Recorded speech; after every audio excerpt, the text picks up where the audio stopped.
Assalamualaikum warahmatullahi wabarakatuh. Selamat pagi semuanya. Perkenalkan, nama saya Nabila Azalia. Saya dari program studi teknik industri. Pada kesempatan kali ini, saya akan mempresentasikan tugas besar mata kuliah pemrograman komputer yang berjudul Analisis dan Operational Supply Chain untuk mengidentifikasi risiko pengiriman dan efisiensi distribusi. Presentasi ini terdiri dari 6 bagian, yaitu pendahuluan, dataset dan tools yang digunakan, alur simulasi, pembahasan program, hasil simulasi, dan kesimpulan. Latar belakang supply chain merupakan rangkaian aktivitas mulai dari pengadaan bahan baku hingga produk diterima oleh pelanggan. Dalam pelaksanaannya, sering terjadi keterlambatan pengiriman, tingginya biaya distribusi, serta risiko operasional yang mempengaruhi efisiensi perusahaan. Oleh karena itu, diperlukan analisis data menggunakan Python agar perusahaan dapat mengidentifikasi risiko pengiriman dan meningkatkan efisiensi distribusi. Tujuan dari simulasi ini yang pertama ada pengolahan data set supply chain menggunakan Python, mengumpulkan Python dengan database MySQL, menyimpan data operasional ke dalam database, melakukan analisis statistik terhadap data, mengidentifikasi tingkat risiko pengiriman, menampilkan hasil analisis dalam bentuk visualisasi data, dan yang terakhir ada mendukung pengambilan keputusan berdasarkan hasil analisis data. Di sini dataset yang digunakan adalah Dynamic Supply Chain Logistic Dataset yang terdiri dari 32.065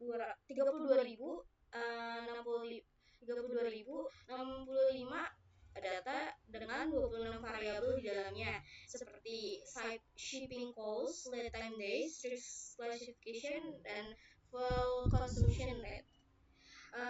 Tools yang digunakan dalam simulasi ini ada Python sebagai bahasa pemrograman, terus ada MySQL sebagai database, serta ada library Panda, NumPy, MySQL Connector, Matplotlib, Seaborn sebagai library-nya.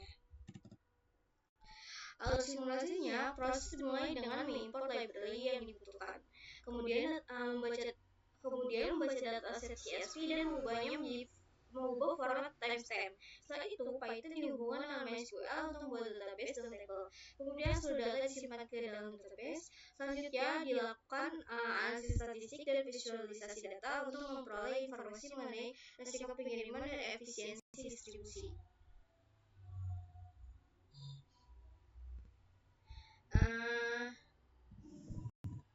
Pada bagian ini, tahap pertama dilakukan import library.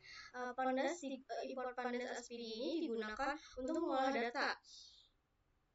Selanjutnya ada import MySQL connector ini digunakan untuk menghubungkan Python dengan MySQL. Selanjutnya bagian pemrograman ini digunakan untuk membaca dataset berformat CSV menggunakan pandas, kemudian mengubah format column timestamp menjadi format tahun, bulan, dan hari, terus jam, menit, detik, agar sesuai dengan tipe data datetime pada MySQL. Selanjutnya pemrograman connect sama dengan MySQL Connector Connect bagian sini. Pemrograman ini menghubungkan Python dengan MySQL. Objek con digunakan sebagai koneksi ke database, sedangkan kursor ini digunakan untuk menjalankan perintah SQL seperti membuat database, membuat table, create table ini, dan menyimpan data.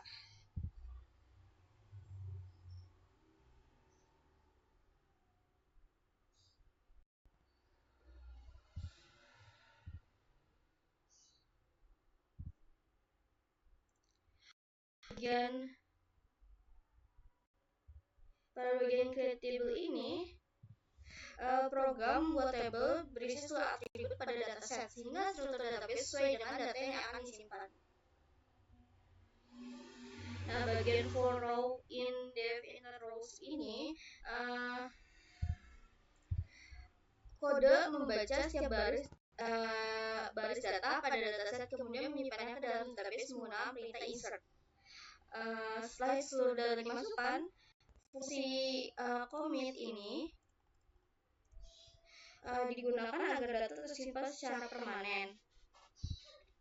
Setelah program dijalankan, hasilnya outputnya menampilkan 32.065 data sudah terrecord secara sukses, tidak ada kesalahan.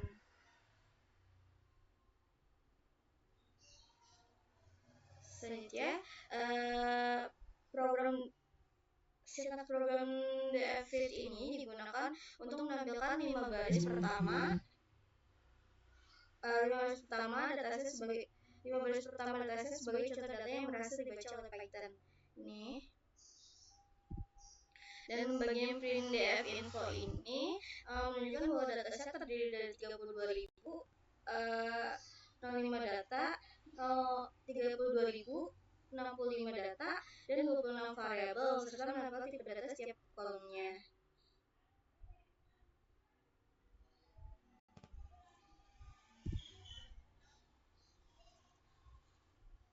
Selanjutnya pada bagian describe ini aku menampilkan statistik deskriptif seperti rata-rata, nilai minimum, maksimum, dan standar deviasi untuk memahami karakteristik data.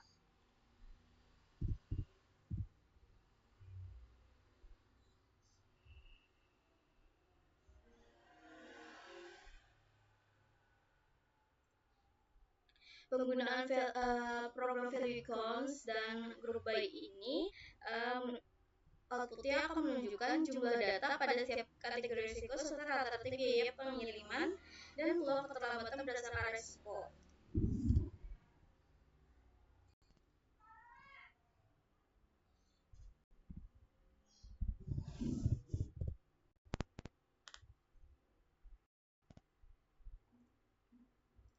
Selanjutnya kita akan ke localhost. Nah, file sudah terrecord di database-nya, database MySQL.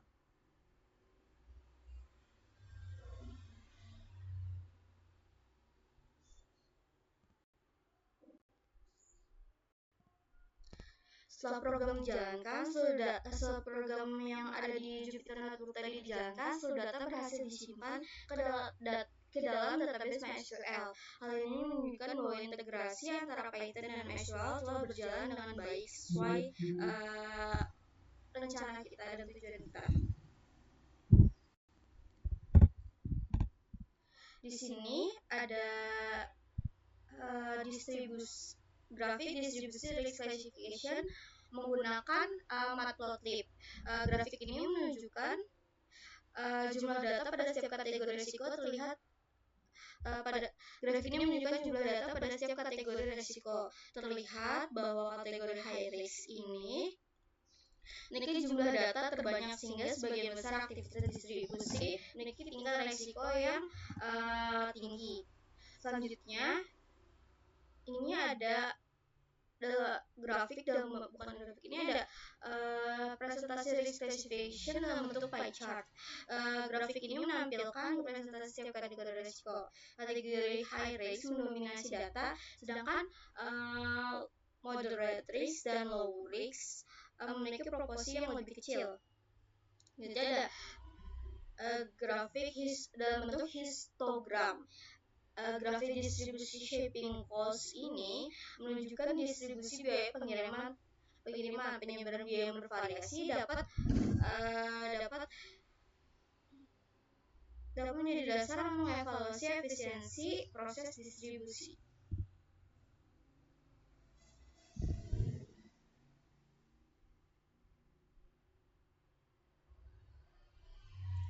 Nah, selanjutnya ada grafik scatter plot shipping cost versus delay probability. Grafik ini menunjukkan hubungan antara biaya pengiriman dan peluang keterlambatan. Sebarang titik yang tidak membentuk pola tertentu menunjukkan bahwa biaya pengiriman bukan satu-satunya faktor yang mempengaruhi keterlambatan. Kita akan masuk ke bentuk Seaborn. Ya bentuknya itu lebih menarik dan informatif, lebih detail juga biasanya.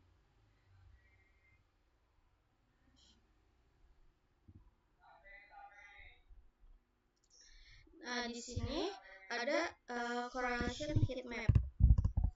Heat map menunjukkan tingkat hubungan antar variabel. Hasilnya memperlihatkan bahwa sebagian besar variabel memiliki korelasi rendah hingga sedang, sehingga resiko pengiriman dipengaruhi oleh beberapa faktor. Terakhir, ada grafik average delay probability by risks. Grafik ini membandingkan rata-rata biaya pengiriman pada setiap kategori resiko. Hasilnya menunjukkan bahwa rata-rata biaya pengiriman pada ketiga kategori relatif hampir sama, sehingga tingkat resiko tidak hanya ditentukan oleh besar biaya pengiriman.